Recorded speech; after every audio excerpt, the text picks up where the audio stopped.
So welcome back everybody. In today's episode, we need to service my Solis H24 Plus. Now I've did a Solis H24 servicing video before, but some things have changed with the H24 Plus. A new different front axle, different fill locations, different loader. So we're gonna go through all that with you today. This is gonna be our full service. I also want to bring up, there's quite a few people that compare the H24 to the Summit tractors. While they are very, very similar, I actually read through both manuals and there are some minor differences.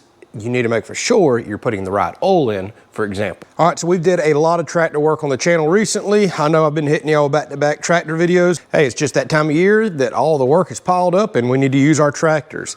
So we just hit a little over 50 hours. This is the initial break-in. The majority of the service you see me do today is gonna be 250 plus hours from here on out, but we wanna get all the break-in oils and filters out now that the engine is wore in and just make sure the system is nice and clean. So we'll be changing the engine oil, the front axle differential fluid. We're going to be servicing the entire hydraulic system along with multiple filters. And we're going to be servicing the fuel system. We need to go over grease points on the tractor, tire pressures, check fluid levels, clean filters, and the list goes on and on. If you go to the maintenance section of your manual, you can see every 50 hours, 250, 500, they have service intervals. Some things literally just tell you to wash, some things tell you to grease, some things just tell you to check. And then when you start seeing all these R's, this is what we're actually gonna be replacing today. It's also a good time to go through your manual before you do your service, figure out your types of oils. This is also where I want to have a quick talk before we get started, being that a lot of people compare the Solis H24 to the Summit, I believe it's a TX25. Again, very, very similar machines. One difference that I did note was on the front axle. So in the Solis manual, they're calling for a GL4 type of fluid, whereas in the Summit manual, they're calling for a GL5. All the capacities are pretty much the same on them. I don't know why there's a GL4 to a GL5 difference, but what you need to understand is GL5, for example, typically, I think I'm saying this correct, that particular grade oils does not work well with yellow metals, brasses, things such as that. I'm not sure if that's potentially in the front end on a Summit or not, but just know there is a difference. GL5 is by far the most common on the shelf now. I had to kind of go around to a couple hardware stores to find the GL4 for this, but I did find it. I believe it was at O'Reilly's, for example. It's also worth noting the Solis H24 and H24 Plus have very, very similar specs as well. Although there is one big upgrade on the H24 Plus model right here. That's where you'll see your badging. And that's the entire front axle assembly is different as well as the loader. So we'll have different grease points, and I'm happy to say Solis listened. They changed the fill plug, location, and size on these tractors. That was something that was a bit of a gripe with the H24 model that I previously had. Tiny fill holes, hard to get thick gear oil down in that. I'm happy to see a larger fill hole here. That was a request that a lot of us made. So let's turn the light on underneath. This is our engine oil fill cap. I like to go ahead and crack this open so the oil can drain out. You can just kind of leave it loosely on top. We just want to vent it. All right, and then when we come underneath the tractor, what you're going to notice right here is your center drive shaft. This has a U-shaped oil pan. This is very common on a lot of tractors. We have a drain plug here, and because this is a low area, we've got a drain plug that looks identical to this on the other side. So you're definitely going to want to drain from both sides, or you're going to be potentially trapping metal shavings, old used oil, and we want to drain it out of both sides here and here.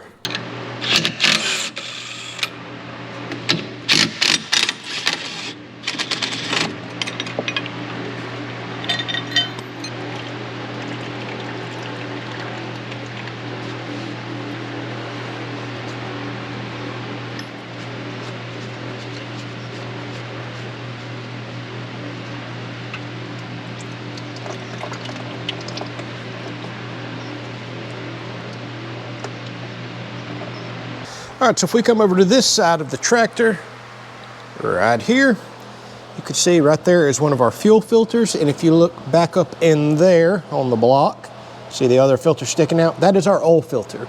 That's what we're gonna get to next. Now it also does drip down alongside the engine block, so make sure you have a wide enough pan to catch, and it will continue to drip for a little while. So you wanna get you some oil spill pads down as well. That's gonna be difficult to show, but you can get in there with an oil filter wrench and get that out through this opening that I'm showing you.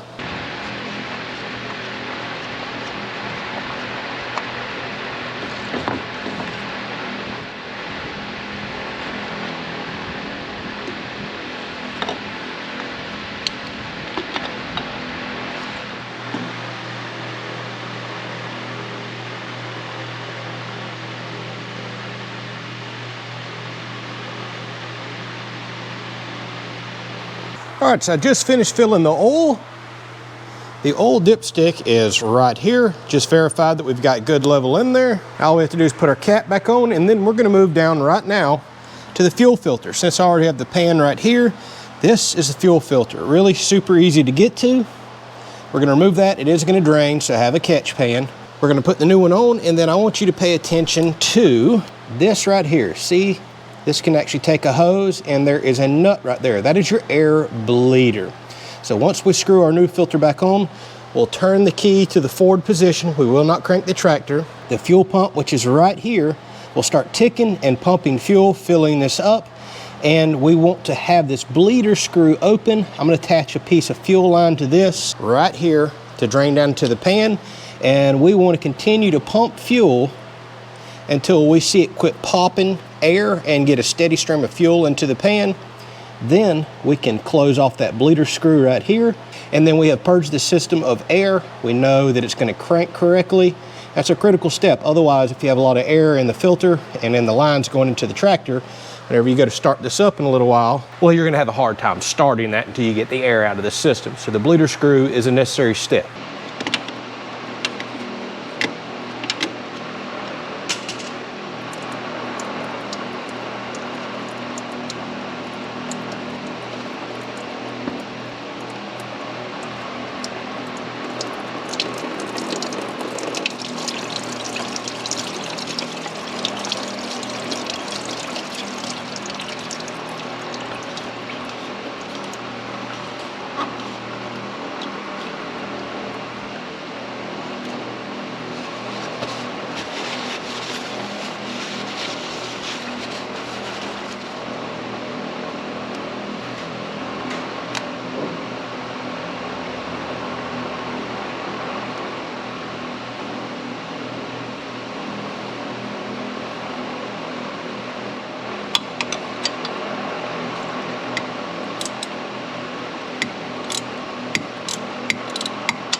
Okay, obviously we're purged of air, fired right up, idled for a few seconds.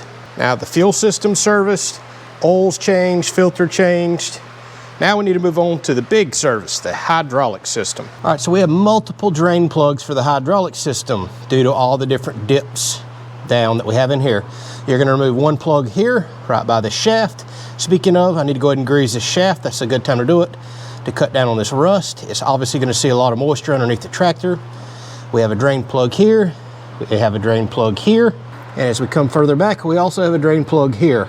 So we have quite a few we need to change out. In addition to that, as we continue to come back further, in here is a filter screen.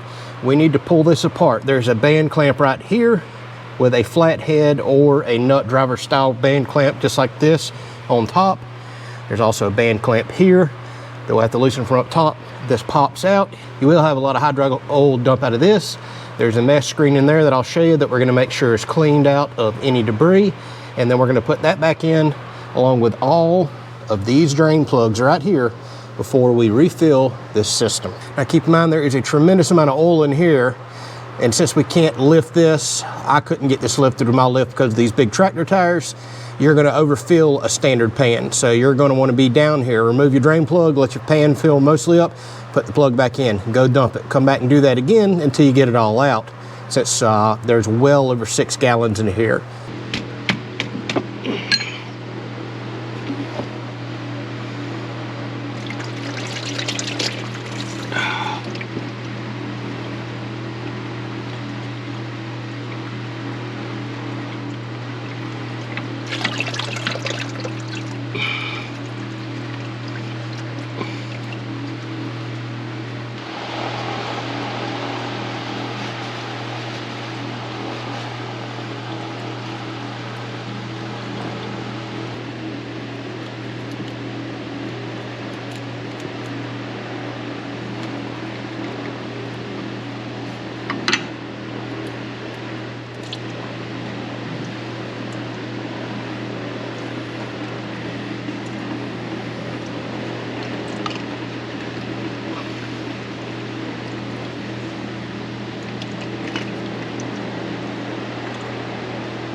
It's worth mentioning there is 2 hydraulic filters. So here's one filter on this side of the tractor. And then if we come around this side of the tractor where we just were servicing everything else, you'll see we have another easy to get to filter right here.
Now in order to fill the tractor, we're gonna have to come take this dipstick out back here. This is a slow process because this is not a big fill hole, and we've got to put over 6 gallons in here.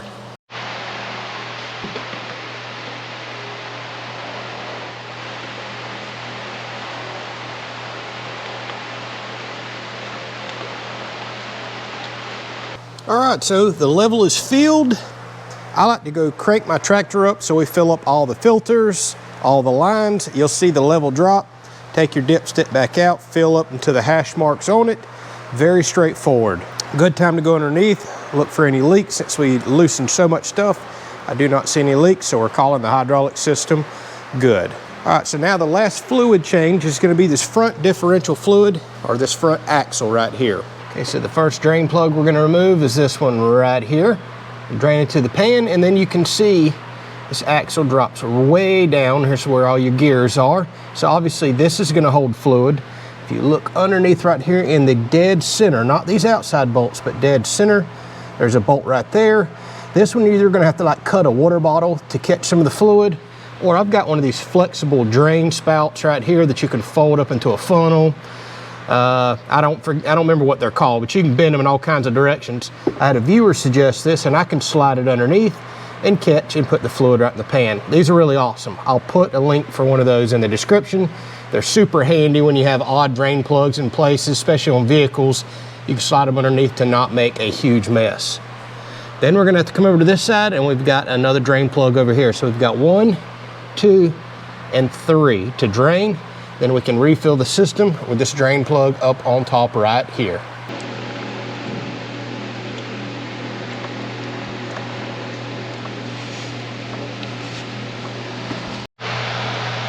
Be careful not to lose the little brass washers that are on all these plugs that we've removed today. Sometimes they will stick, sometimes they come off with the bolt, but make sure they don't drop in the pan and you don't have your crush washer to go back on.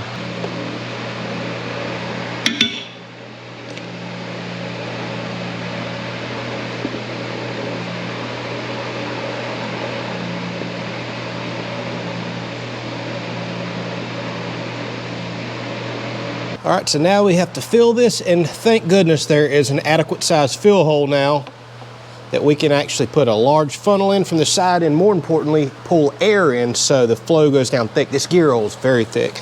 All right, the manual says 0.71, so almost 3/4 of a gallon. I'm gonna pour a little shy of that, put my dipstick in, and actually check it out. Now this stuff is really thick, so I'm about to put it in slow, but this is, it's so much faster than servicing the previous model.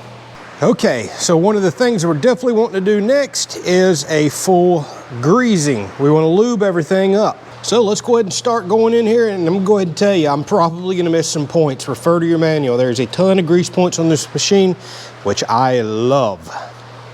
So you'll see some have caps like on your steering linkage right here and here. You can pop those rubber caps off. We're gonna be greasing there and there. Underneath the front end, you see we have a grease fitting right there. We also have a grease fitting right here on the linkage. If you look underneath the loader right here on the removable pin, grease fitting here, and then these are very easy to see. You're going to want to grease your loader often, especially if you use it a lot. Grease fitting here, here, here, there, there, there. You can get the point. And then as we move on up front, I'll lower that in just a minute.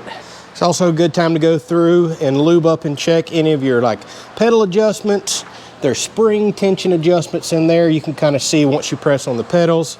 Same thing for your brake side. You can make any adjustments there that you need to if it's not where you want it. Come to the rear, you can see we have some more grease fittings on our 3-point link adjustments right here. Good time to go ahead and lube up these 3-point lower ball arms right here. Keep those from rusting up. Want those to spin freely.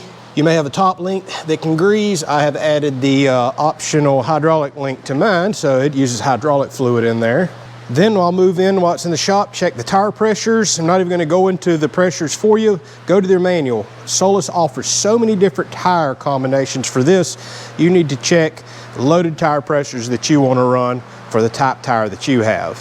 I'm running the new, I believe these are R14s they're called, and I really, really like these tires, but they're gonna have completely different specs than say some R4s or other types of tires. Then I'm gonna move into popping that air filter out. We'll do that outside, blow off the inside. And then this radiator screen in here is really nasty. I just got doing a lot of work this week. We're gonna pull that out, blow it out, and I've got a special tool to blow the radiators and little condensers and stuff out as well. That's something you really need to stay on top of. All right, over here on the brake pedal side, I'm gonna have to put the light down. There's also a grease fitting right here. Typically, shafts that pedals right on will also have grease fittings. That one's kind of hard to see, but I should be able to get to that. And while one of these are not necessary to grease, you can use a regular hand pump. I broke down and invested in one of these DeWalt battery-powered grease guns years ago. Oh my goodness, what a good investment. I have so much equipment to grease. This just makes it so easy.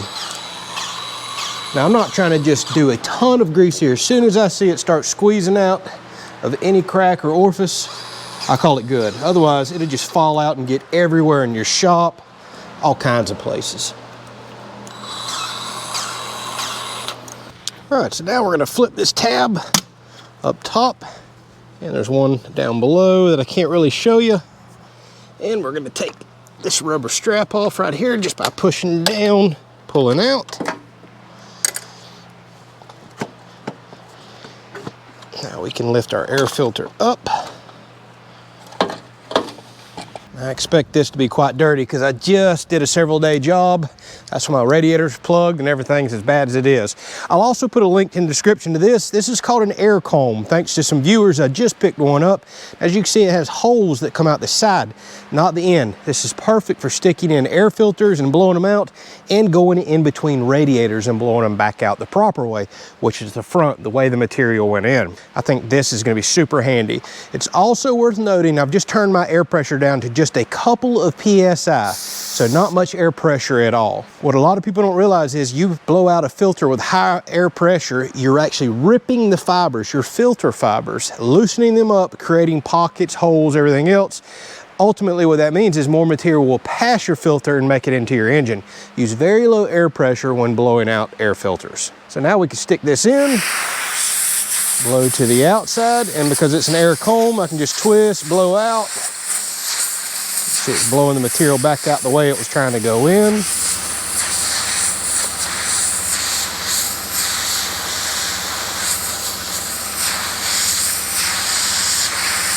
All right, nice and clean. I'll put it back in the same way I took it out. Something I'm very happy that Solis does, and this is something my very expensive John Deere does not have, and I recently just wound up with a plugged radiator as a result. This here's a pre-screened filter right here that we can pull out, and look at the material that it has caught. Anytime you're in wet or damp weather, or get damp material brought in here, oh, it'll plug up just like that. And a lot of that fell off in between the radiators, so we got to blow that out. All right, we need to blow that out, but thank goodness that caught that. Even with this having a fine mesh screen, stuff still gets inside. So now I can take this same air wand right here and get down in there and blow a lot of this stuff out. And if you happen to have double stack condensers or radiators like that, See how I'm blowing stuff forward out of that one? That's also very, very nice. So it's not uncommon for radiators to get really caked up. Look at that right there. That's a problem. So I've also recently just picked up this radiator brush right here that can actually fit all down in. Look at that. Areas like that, knock that stuff loose. It can get in between 2 or 3 different radiators, and then we can blow it out, because sometimes blowing alone won't get material out like that. Yeah, this is really caked up. I'm surprised I didn't have overheating issues this week while I was doing this job that was extremely dusty. One other thing I thought I'd mention, since I just had a viewer ask about these garage floor mats. These are made specifically for protecting your concrete from spills. So you can see that's what I was working on today. And I did have fluid spill out everywhere, but it's absorbent, has a rubberized bottom, so it won't make it through to the concrete. Worked awesome for working inside. That one I actually cut in half. I bought 2 of these really long, like 20-foot mats. You can get them in all different lengths. Not sponsored. Again, I'll put a link in the description to all these tools and things that help me do the service that I did today. But I just decided to cut one in half, use it. When this gets dirty, I'll toss it, and I've got another brand new one, the other half of this, ready to go and bring down to give me years of service in here. And we'll let this get nasty, dirty, and protect my floor. All right, well, refer to your manual and everything else. We want to go through and again check fluid levels. We want to check our electrical components. We want to clean things out, make sure we don't have rat's nest or built up debris in here, leaves, grass, straw, anything that could potentially start a fire. You just want to give the tractor a really good once over. Now keep in mind, this was the 50-hour initial service. Your 250-hour service is going to have similar stuff, 500-hour, 750, as you can continue to go on up. But pay attention to your manual, because you don't always do the same exact stuff every time. Some things have long service intervals, some have short service intervals. Okay, so even if you don't have one of these series tractors, hopefully you learned something today. Moral of the story is, don't be scared to tackle a service like this. This is a very common type of service on equipment nowadays. A lot of them want an initial 50-hour full system change out. With some basic tools and grass to lay on or a concrete floor to lay on, doesn't matter. You can typically crawl underneath these and take care of this basic service yourself. All right, if you have any questions, drop a comment. We'll catch you on the next one.